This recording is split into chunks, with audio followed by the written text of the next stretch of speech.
한국 관광객들 제발 돌아와 주세요. 방콕 시내 한복판에서 태국 상인들이 목이 터져라 외치고 있습니다. 놀랍게도 얼마 전까지만 해도 한국인 관광객 보이콧을 외치던 그들이었는데 말이죠. 불과 1년 전 추석, 한국 관광객들로 북적이던 태국의 거리가 지금은 마치 유령 도시가 된 듯합니다. 왜 태국인들은 갑자기 한국인들을 목매어 부르고 있는 걸까요? 오늘의 충격적인 이야기 지금 시작합니다. 안녕하세요. 저는 방콕의 카오산 로드에서 작은 호텔을 운영하는 수안이에요. 제 인생이 어떻게 이렇게 됐는지 아직도 믿기지 않네요. 작년 추석, 우리 호텔은 한국 관광객들로 북적였어요. 수안, 혹시 남는 방 없어? 복도에서라도 자고 싶어. 한국인 친구들이 농담 반 진담 반으로 말할 정도였죠. 그때는 정말 꿈만 같았어요. 매일 밤 매출을 계산하면서 웃음이 멈추질 않았거든요. 하지만 지금은, 이런 얘기를 하자니 가슴이 아파요. 우리 호텔뿐만 아니라 이 거리 전체가 마치 유령구시가 된 것 같아요. 철컥 소리와 함께 하나둘 문을 닫는 상점들을 보면 눈물이 나려고 해요. 어느 날 아침, 저는 평소처럼 호텔 로비를 청소하고 있었어요. 그런데 갑자기 와장창 하는 소리와 함께 누군가 호텔 문을 거칠게 열고 들어왔어요. 수안, 큰일 났어. 한국에서 우리 태국인들을 대거 추방한대. 친구 피차이의 말에 저는 빗자루를 떨어뜨리고 말았죠. 뭐라고? 그게 무슨 소리야? 피차이가 숨을 고르며 설명하더라고요. 한국 정부가 불법 체류 태국인들을 대대적으로 단속해 추방하기로 했다는 거예요. 그것도 무려 20만 명이나 된다고요. 어머나, 이제 어쩌지? 저는 그만 주저앉고 말았어요. 그런데 이게 끝이 아니었어요. 얼마 후 우리 태국여행사협회 유타차이 부회장이 일본 언론과의 인터뷰에서 한국 관광을 비하하는 발언을 한 거예요. 한국의 관광 명소는 상대적으로 적고 영화와 넷플릭스 드라마로 유명해진 곳들은 일시적 인기일 뿐이에요 라고 말했다더군요. 심지어 중국이나 일본 여행이 한국보다 저렴하다며 직접 비용까지 비교했대요. 세상에, 저런 말을 어떻게. 저는 충격을 받았어요. 이 발언이 한국문화체육관광부와 관광공사의 귀에 들어갔고 결국 우리 협회가 공식 사과를 하는 사태까지 벌어졌죠. 하지만 이건 시작에 불과했어요. 그 후로 태국 전역에서 반한 감정이 들끓기 시작했거든요. SNS에서는 노코리아 해시태그가 트렌드가 됐고 거리에서는 한국 제품 불매 운동이 벌어졌어요. 한국 여행을 거부하자는 운동도 퍼졌죠. 그 결과 올해 초 한국을 찾은 태국 관광객 수가 작년보다 21%나 줄었대요. 반면 중국이나 일본, 대만 관광객은 크게 늘었다고 하더라고요. 이 모든 일의 시작은 KETA라는 제도 때문이었어요. 한국 정부가 불법 체류자를 막으려고 입국 심사를 엄격하게 했는데 그 과정에서 많은 태국인들이 상처를 받은 거죠. 저는 그저 바라만 볼 수밖에 없었죠. 제발 이러지 말자 하고 속으로 중얼거렸지만 소용없었어요. 피차이의 말을 듣고 나서 저는 도저히 믿기지 않아 직접 확인해보기로 했어요. 그날 오후 저는 수완나품 국제공항으로 향했죠. 공항에 도착하자마자 저는 할 말을 잃었어요. 입국장은 말 그대로 아수라장이었거든요. 세상에, 정말이었구나. 저도 모르게 탄식이 나왔어요. 공항 곳곳에서 혼란의 물결이 일렁였어요. 추방된 태국인들이 쏟아져 들어오면서 입국 심사대는 마비 상태였고 수암을 찾는 곳은 사람들로 가득 찼죠. 공항 직원들은 땀을 뻘뻘 흘리며 상황을 통제하려 애쓰고 있었어요. 그때 익숙한 얼굴이 보였어요. 잠깐, 저 사람, 솜차이 아냐? 솜차이는 제 오랜 친구이자 몇 년 전 한국으로 떠난 옛 직장 동료였어요. 그의 모습이 너무나 달라져 있어서 처음엔 알아보지 못할 뻔했어요. 솜차이. 제가 부르자 그가 고개를 들었어요. 수안, 너였구나. 그의 목소리에는 피곤함이 가득했어요. 솜차이의 이야기를 들으며 저는 마음이 무거워졌어요. 한국에서의 힘들었던 생활, 불법 체류자 단속, 그리고 갑작스러운 추방까지 그의 꿈은 산산조각이 나버렸더라고요. 이제 어떻게 살아야 할지 모르겠어. 솜차이의 말에 가슴이 아팠어요. 공항을 나오면서 저는 생각했어요. 이제 우리 태국은 어떻게 되는 거지? 20만 명의 실업자들이 한꺼번에 생겨난 거나 다름없었으니까요. 그날 밤, 저는 오랫동안 잠들지 못했어요. 불과 몇 달 전까지만 해도 한국 관광객들로 북적이던 우리 호텔과 거리가 떠올랐죠. 그런데 이제는 한국 관광객도 사라지고 태국인 불법 체류자들은 돌아오고 정말 앞이 캄캄했어요. 불법 체류자들의 귀환 이후 태국의 경제는 급격히 악화되기 시작했어요. 특히 관광업에 의존하던 우리 지역이 가장 큰 타격을 받았죠. 어느 날 아침, 저는 평소처럼 카오산 로드를 걸어 호텔로 향하고 있었어요. 그런데 거리의 모습이 너무나 달라져 있었어요. 임대 간판들이 거리 곳곳에 나붙어 있었죠. 어머나, 피식 아저씨네 식당도 문 닫았네. 30년 넘게 영업해온 유명한 팟타이 식당마저 문을 닫은 걸 보고 저는 충격을 받았어요. 그때 제 핸드폰이 울렸어요. 발신자를 확인하니 어머니였죠. 수안, 큰일 났어. 우리 식당이.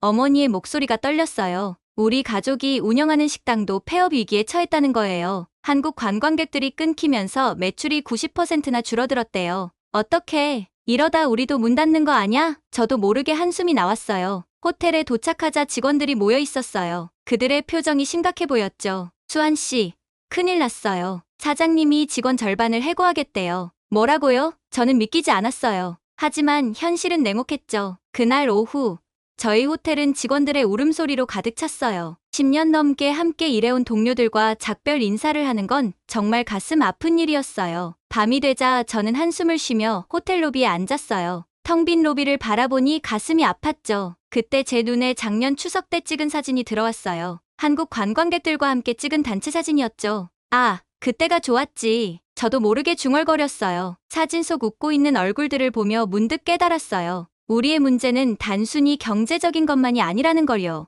우리는 서로를 이해하고 존중하는 마음을 잃어버린 것 같았어요. 이대로는 안 돼. 저는 결심했어요. 우리가 먼저 손을 내밀어야 해. 그 순간 제 머릿속에 아이디어가 떠올랐어요. 한국인들에게 우리의 마음을 전할 방법이 있을 것 같았거든요. 하지만 어떻게 시작해야 할지 아직은 막막하기만 했죠. 그래도 이제 희미하게나마 앞으로 나아갈 방향이 보이는 것 같았어요. 어둠 속에서 작은 빛을 발견한 것처럼요. 다음 날 아침부터 SNS가 시끌벅적했어요. 샵너콜의 해시태그가 트렌드였죠. 태국 전역에서 한국 여행 거부 운동과 불매 운동이 퍼지고 있었어요. 한국 제품을 불태우는 영상, 한국 식당 앞 시위 사진들이 넘쳐났죠. 심지어 한국인들을 위협하는 글까지 올라오고 있었어요. 한국 화장품, 이제 그만.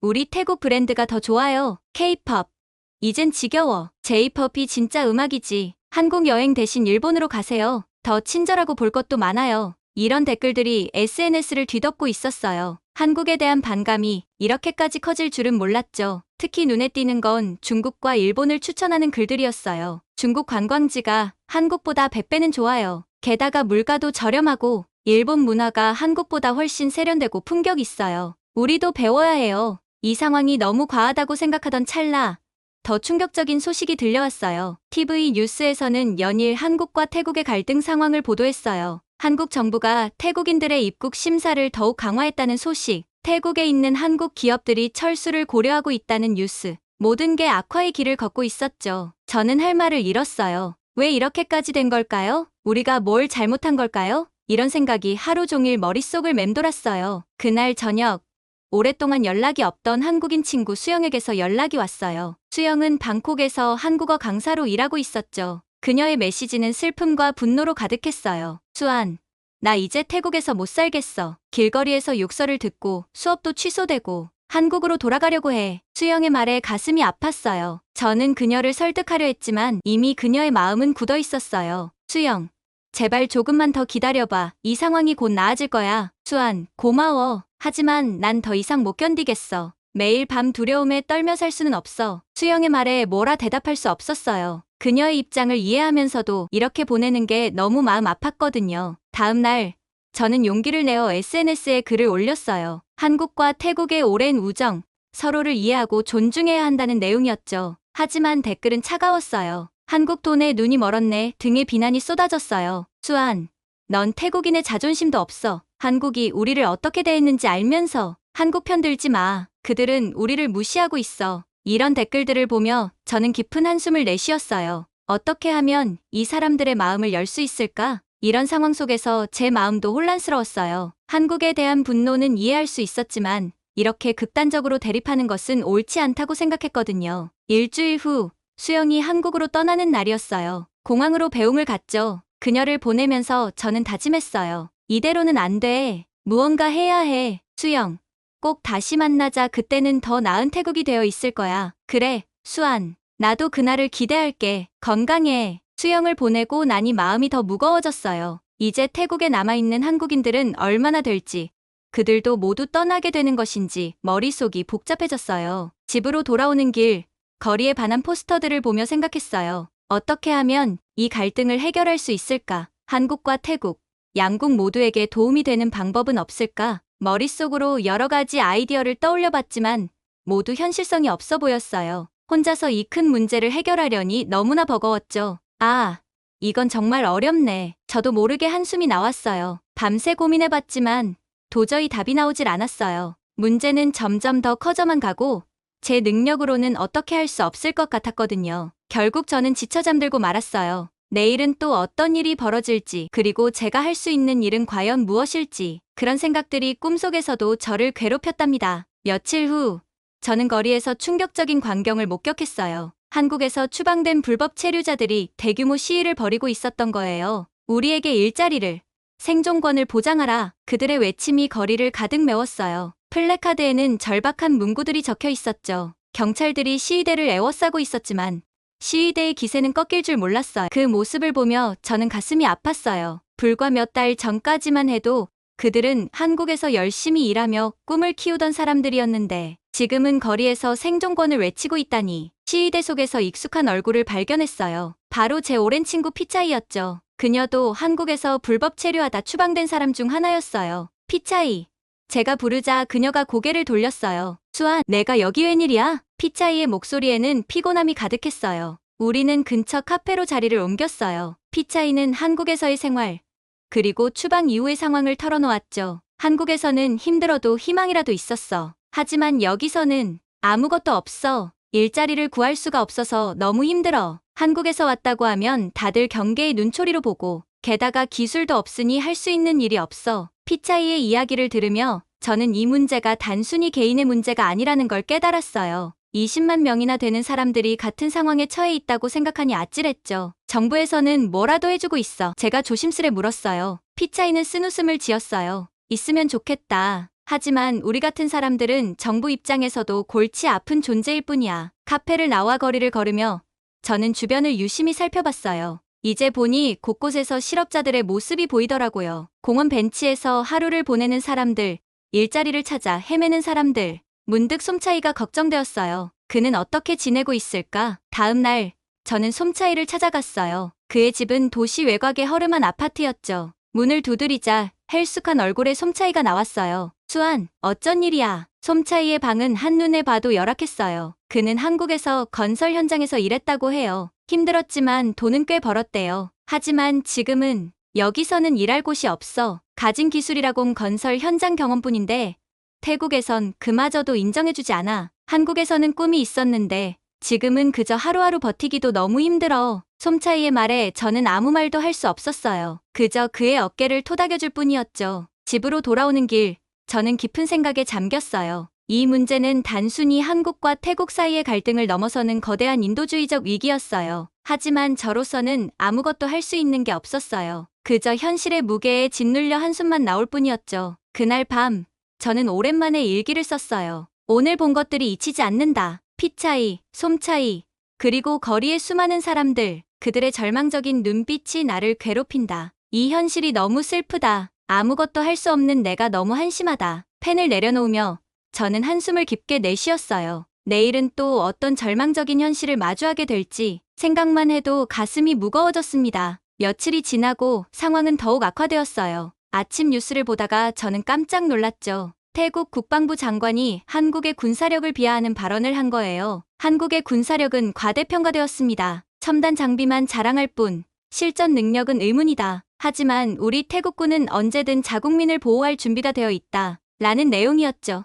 이 발언은 폭탄과도 같았어요. 한국 정부의 강력한 항의를 불러일으켰고 양국 관계는 더욱 악화되었어요. 한국 정부는 즉각 강력히 항의했고 양국 관계는 순식간에 얼어붙었죠. 그날 오후 호텔에 한 통의 전화가 왔어요. 다음 달에 예약했던 한국 단체 관광객들이 모두 취소한다는 내용이었죠. 저는 그만 주저앉고 말았어요. 이제 정말 끝인가? 거리로 나가보니 분위기가 심상치 않았어요. 한국 제품을 파는 가게들은 문을 닫았고 한국 식당들도 텅 비어 있었죠. 그때 제 핸드폰에 알림이 떴어요. 한국 정부가 태국인들의 입국 심사를 더욱 강화한다는 내용이었어요. 이제 태국인들은 한국에 가기 위해 더 많은 서류를 준비해야 한다고 해요. 저는 한숨을 내쉬었어요. 이렇게 양국 관계가 계속 악화되면 어떻게 될지 관광업에 의존하던 우리 지역 경제는 이미 무너지기 직전이에요. 집에 돌아와 TV를 켰는데 더 충격적인 뉴스가 나오고 있었어요. 태국에 있는 한국 기업들이 철수를 검토 중이라는 소식이었죠. 만약 한국 기업들이 떠나면 수많은 태국인들이 일자리를 잃게 될 거야. 저는 그 순간 깨달았어요. 이 갈등은 단순히 관광업 문제가 아니라 우리나라 전체의 미래와 직결된 문제라는 걸요. 밤이 되어 호텔 옥상에 올라갔어요. 한때는 한국 관광객들로 활기 넘치던 거리가 이제는 쓸쓸해 보였죠. 어떻게 하면 이 상황을 바꿀 수 있을까? 하지만 답은 쉽게 나오지 않았어요. 양국 정부가 대화의 자리를 마련하지 않는 한 이 갈등은 계속될 것 같았거든요. 결국 저는 한국 여행객 대상 상품 판매를 완전히 중단하기로 결정했어요. 너무나 가슴 아픈 결정이었지만 지금 상황에서는 어쩔 수 없었죠. 그날 밤 저는 꿈을 꿨어요. 한국과 태국의 국기가 나란히 휘날리는 모습이었죠. 그 꿈이 현실이 되는 날이 올지 아니면 영원히 꿈으로만 남게 될지. 이 모든 상황이 너무 벅차고 힘들었지만 어딘가에 해결책이 있을 거라 믿고 싶었어요. 하지만 그 해결책을 찾는 건 제 힘만으로는 역부족인 것 같았죠. 그렇게 며칠이 지나는 동안 저는 계속해서 뉴스를 주시했어요. 어떤 변화라도 있지 않을까 하는 마음에서요. 그러던 어느 날 드디어 기다리던 소식이 들려왔습니다. 태국 정부가 드디어 움직이기 시작한 거죠. 불법 체류 문제의 심각성을 깨달은 걸까요? 뉴스를 보니 태국 노동부 장관이 여행사 협회에 공문을 보냈다고 해요. 한국으로 가는 관광객들의 불법 취업을 막아달라는 내용이었죠. 세상에, 이제야 정신을 차린 걸까? 저는 TV를 보며 중얼거렸어요. 장관의 말에 따르면 많은 태국인들이 관광 비자로 한국에 갔다가 불법 노동자가 된대요. 계약서도 없이 한국어도 못하면서 말이에요. 심지어 한국에 있는 태국인 불법 체류자가 10만 명이 넘는다니 정말 놀라웠어요. 10만 명이라고? 어쩌다 이렇게 된 거지. 정부는 특별 단속팀까지 만들어 공항에 배치했대요. 수완나품 공항과 돈무안 공항에서 불법 취업을 막겠다는 거죠. 한국 출입국관리소와도 협력한다고 하니 이제야 제대로 된 조치를 취하는 것 같았어요. 하지만 이미 엎질러진 물이었나 봐요. 한국인 관광객들이 태국을 외면하기 시작했거든요. 우리 호텔도 예약 취소가 잇따랐어요. 수안, 이러다 우리 호텔도 문 닫는 거 아냐? 동료 직원이 걱정스레 물었어요. 뉴스를 보니 상황이 정말 심각해 보였어요. 푸켓, 치앙마이, 파타야 같은 유명 관광지에서 업체들이 파산하고 있대요. 한국인들이 즐겨 찾던 곳들인데 말이에요. 그러다 충격적인 소식을 들었어요. 세타타위신 태국 총리가 기준금리를 내려야 한다고 발표한 거예요. 태국 경제의 20%가 관광산업인데 지금 끔찍한 불황에 빠졌습니다. 이대로 가다간 국가 경제가 위험합니다. 총리의 말을 들으니 등골이 오싹해졌어요. 이게 바로 한국에 대한 우리의 오만함이 가져온 결과구나 싶었죠. 우리가 너무 한국을 무시한 거야. 이제 그 대가를 치르고 있는 거지. 그날 밤도 저는 여느 때와 다름없이 일기를 썼어요. 오늘 정부의 발표를 들었다. 너무 늦은 감이 있지만 그래도 다행이다. 우리가 저지른 실수를 인정하고 바로잡으려 노력하는 것 같아. 한국 관광객들이 다시 돌아올까? 우리 호텔과 이 거리가 다시 활기를 되찾을 수 있을지 모르겠다. 하지만 이제부터라도 우리가 할 수 있는 일을 해야 할 것 같다. 작은 것부터 시작해볼까? 펜을 내려놓으며 저는 결심했어요. 내일부터 호텔 로비에 한국어로 환영 문구를 써붙이기로 말이에요. 작은 변화지만 이것이 희망의 시작이 될 수 있길 바랐습니다. 다음 날 아침, 저는 일찍 일어나 호텔 로비에 한국어 환영 문구를 붙였어요. 한국 손님 여러분, 언제나 환영합니다. 라고 써놓았죠. 작은 행동이지만 이게 변화의 시작이 될 수 있길 바랬어요. 며칠이 지나자 놀랍게도 주변 상점들도 비슷한 문구를 붙이기 시작했어요. 카오산 로드 전체가 서서히 변하고 있었죠. 하지만 현실은 여전히 냉혹했어요. 추석 연휴임에도 불구하고 우리 호텔은 여전히 텅 비어 있었어요. 한국 관광객들의 모습은 찾아볼 수 없었죠. 아직 시간이 더 필요한가 봐요. 동료가 한숨을 쉬며 말했어요. 저는 고개를 끄덕였지만 희망을 놓지 않았어요. 호텔 로비에 앉아 있으니 문득 이런 생각이 들었어요. 우리 태국 사람들이 정말 정신을 차려야 할 때가 아닐까? SNS 노코리아 같은 해시태그를 보면 가슴이 아파요. 이런 행동이 상황을 더 악화시키고 있다는 걸 모르는 걸까요? 한국을 진심으로 좋아하는 태국인들도 많은데 말이에요. 이건 정말 애국적인 행동이 아니야. 저는 중얼거렸어요. 우리가 잘못한 걸 솔직히 인정하고 한국과의 관계를 회복하려 노력하는 게 먼저라고 생각했죠. 그날 이후 저는 매일 아침 호텔 주변을 청소하고 한국어로 된 안내문을 더 보기 좋게 꾸몄어요. 어느 날은 호텔 앞에서 작은 한국 문화 체험 코너를 만들어 보기도 했어요. 비록 찾아오는 사람은 거의 없었지만 지나가는 사람들의 관심을 조금이나마 끌 수 있었죠. 언젠가는 한국 관광객들이 다시 올 거예요. 그때까지 우리가 할 수 있는 일을 계속해야 해요. 저는 직원들에게 이렇게 말했어요. 비록 당장은 변화가 보이지 않지만 우리의 작은 노력들이 쌓여 언젠가는 큰 변화를 만들어낼 거라고 믿어요. 한국과 태국 사이의 오해가 풀리고 다시 한번 우리 거리가 한국 관광객들의 웃음소리로 가득 찰 그날을 기다리며 오늘도 저는 희망을 잃지 않고 호텔 문을 엽니다. 오늘 사연은 여기까지입니다. 태국 방콕의 작은 호텔 매니저의 이야기 어떠셨나요?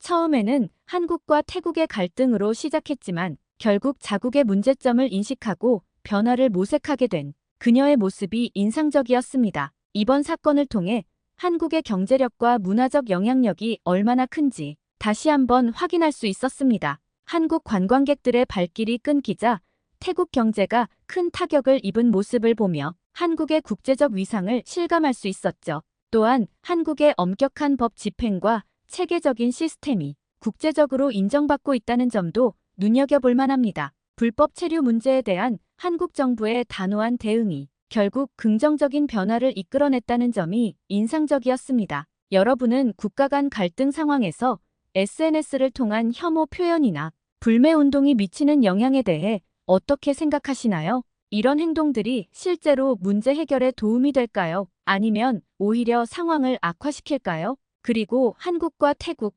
앞으로 두 나라 관계가 어떻게 발전하면 좋을지 여러분의 의견을 댓글로 남겨주세요.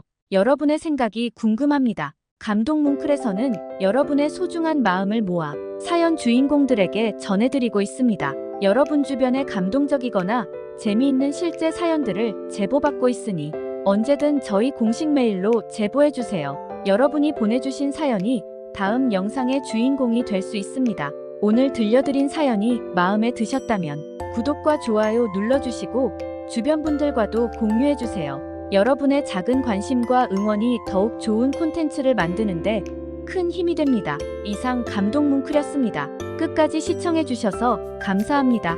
다음에 더 감동적인 사연으로 찾아뵙겠습니다.